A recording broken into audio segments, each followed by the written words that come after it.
El diagnóstico de la hemorragia obstétrica es clínico, es una emergencia médica y debe realizarse una anamnesis adecuada y una exploración ginecológica completa.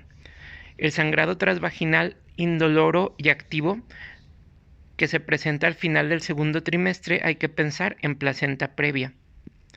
En este también no hay actividad uterina. Si hubiera actividad uterina podríamos pensar en una amenaza de parto pretérmino y suele darse posterior al coito también y es muy característico de placenta previa.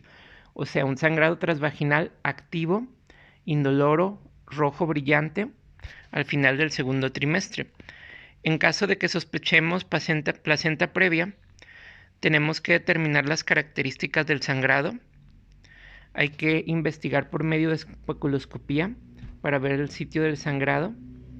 Hay que tocar el útero. Recuerden, el útero debe estar relajado. Está duro, por ejemplo, en un desprendimiento de placenta no muy inserta, ya que se va acumulando sangre en ese coágulo retroplacentario y luego en el útero.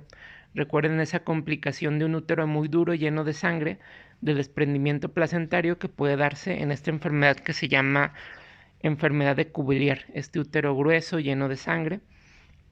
En cambio aquí pues el sangrado es hacia afuera y pues el útero va a estar muy suavecito. Y hay que evitar siempre el tacto vaginal hasta estar seguro. Sin embargo, una de las pruebas de elección, y ahorita lo vamos a ver, la más indicada, es el ultrasonido transvaginal, ya que el ultrasonido que hacemos vía abdominal da hasta un 25% de falsos positivos. En cambio, si tenemos un útero duro, una hipertonía uterina con sangrado transvaginal, dolor a la palpación del útero y con cierta repercusión fetal, hay que pensar en desprendimiento de placenta normoinserta. ¿Cuáles son los factores de riesgo para desprendimiento de placenta normoinserta? La miomatosis uterina, la hipertensión crónica, la multiparidad, los antecedentes de desprendimiento de placenta normoinserta, un cordón umbilical corto, el sobrecrecimiento uterino, una descompresión brusca del útero, trombofilias, antecedentes de tabaquismo y de preeclampsia, ya que nos van a orientar a todo esto a desprendimiento de placenta normoinserta. ¿Qué podemos ver en los datos clínicos? 80% va a tener hemorragia transvaginal, 66% dolor a la palpación uterina, 60% pérdida de la bienestar fetal y también puede haber una policistolia o hipertenía uterina. En el diagnóstico del DPPNI se recomienda investigar los factores de riesgo como estos estados hipertensivos, más de 35 años, la multiparidad, la rotura de membranas por esta descompresión brusca, así como antecedentes de sangrado. También, por ejemplo, en quien puede haber descompresión brusca si tiene polidramnios y se rompe la bolsa. Es recomendable sospechar desprendimiento de placenta normoinserta cuando hay hemorragia, dolor a la palpación uterina, sufrimiento fetal y policistolia. Recuerden esta acumulación de sangre dentro del útero, cuya complicación más severa es este útero llamado útero de Cuvillier. La presencia de sangrado variable es más común sobre un útero cicatrizal. También, por ejemplo, si hay antecedentes de cesárea, si hay cicatrices, si hay dolor abdominal súbito con irritación peritoneal, hiperdinamia, hipertonía y relajación entre contracciones deficiente, debemos pensar en una ruptura uterina.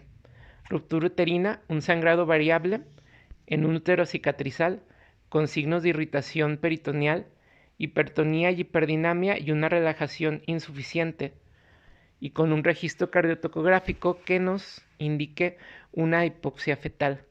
Recuerden estos datos cardiotopográficos malos, que son estas desaceleraciones, también las faltas de estas aceleraciones normales y también pues la bradicardia.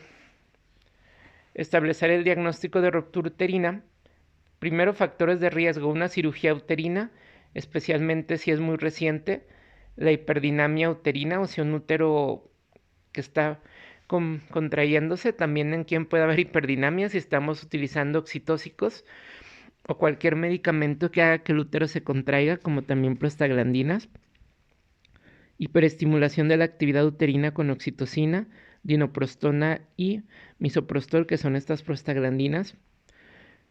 O sea, va a ocurrir en un trabajo de parto activo, especialmente en el que se está acelerando. Sangrado cuya intensidad es variable. Dolor intenso cuando hay ruptura. Y va a disminuir o va a cesar la dinámica uterina. Y vamos a poder palpar las partes fetales, ya que el útero va a estar muy, muy blandito. Identificar a los factores con riesgo de ruptura. Y hay que tener cuidado con el uso de fármacos, especialmente la dinoprostona. La toniuterina es responsable de un 50% de las hemorragias en el alumbramiento y de un 4% de muertes maternas. La toniuterina se relaciona con sobredistensión uterina y con fatiga. En el puerperio inmediato, si hay un sangrado abundante con un útero flácido, pensemos en atoneuterina. Va a haber poca respuesta o nula con la estimulación. Y hay que considerar atoneuterina cuando la paciente presente un sangrado activo abundante posterior al alumbramiento y que éste cause que no haya contracción del sitio de implantación de la placenta, distensión uterina debido a una macrosomía por polidrapnios, multiparidad o embarazo múltiple. También si hay datos de fatiga uterina por un parto prolongado, apneitis y acretismo placentario. Entonces consideramos atoneuterina cuando el paciente tenga un sangrado abundante y activo después del alumbramiento y que tenga los antecedentes de haber sobredistensión como en un embarazo múltiple, múltiples embarazos, polidrapnios, también cuando hay antecedentes de apnoitis, parto prolongado o acretismo placentario. Entre los estudios diagnósticos tenemos para la placenta previa que lo que más conviene es un ultrasonido transvaginal con una sensibilidad del 87% y una especificidad del 98%. Hay que tener en cuenta que el uso de ultrasonido transvaginal no ha mostrado complicaciones con el sangrado. Recuerden que lo que no es seguro es hacer tactos. El ultrasonido abdominal se puede hacer con la placenta, con la vejiga llena, pero da falsos positivos en un 25% de los casos y por eso en placenta previa se prefiere el ultrasonido transvaginal. Si no se cuenta con ultrasonido transvaginal, se realiza el ultrasonido abdominal con vejiga llena. Hay que recordar que las mujeres que tienen antecedentes de placenta previa y cesárea, hay que pensar en la placenta ácreta. El uso de ultrasonido transvaginal tiene una sensibilidad del 80% y especificidad del 97% para diagnosticar esta placenta ácreta. Y por tanto para placenta ácreta como para placenta previa, el diagnóstico de elección es con un ultrasonido transvaginal.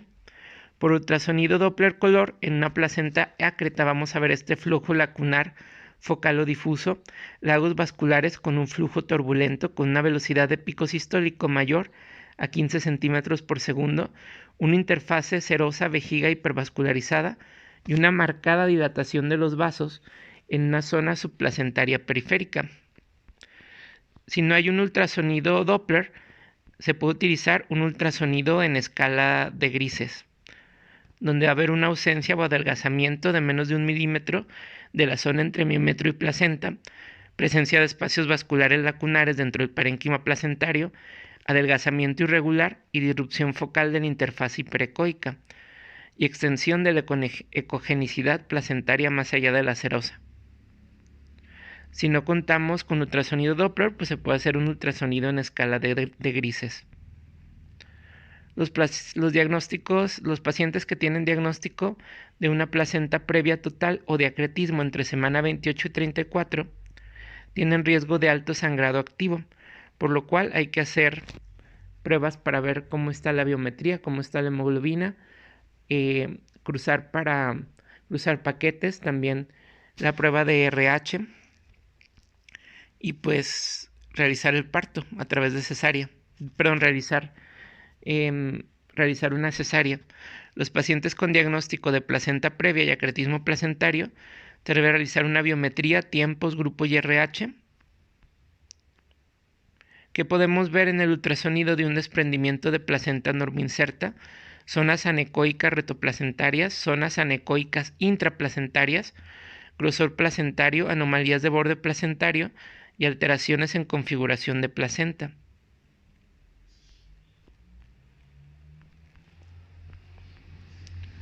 ¿Qué es lo más importante que vimos aquí? Principalmente las características del sangrado y los estudios que debemos de realizar.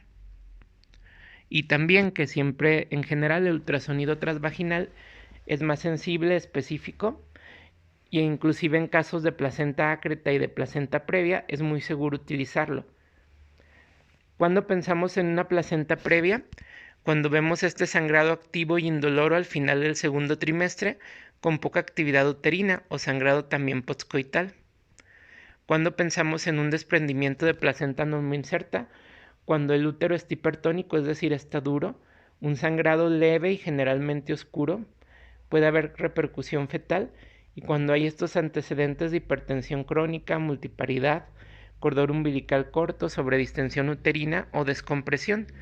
También tenemos que pensar cuando hay un sangrado súbito con mal estado general y hay estos antecedentes de un parto prolongado, de infección uterina o de sobredistensión, y es en el periodo donde se está expulsando, pensar en una atonía uterina.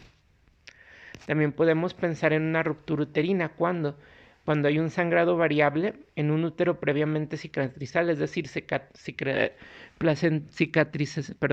previa, o por ejemplo podemos pensarlo también en un periodo intergenésico corto. Va a haber irritación peritoneal, hiperdinamia, hipertenía y relajación entre contracciones deficientes. Y recordemos todo pues un trabajo de parto prolongado, las amnioitis, si estamos utilizando oxitóxicos.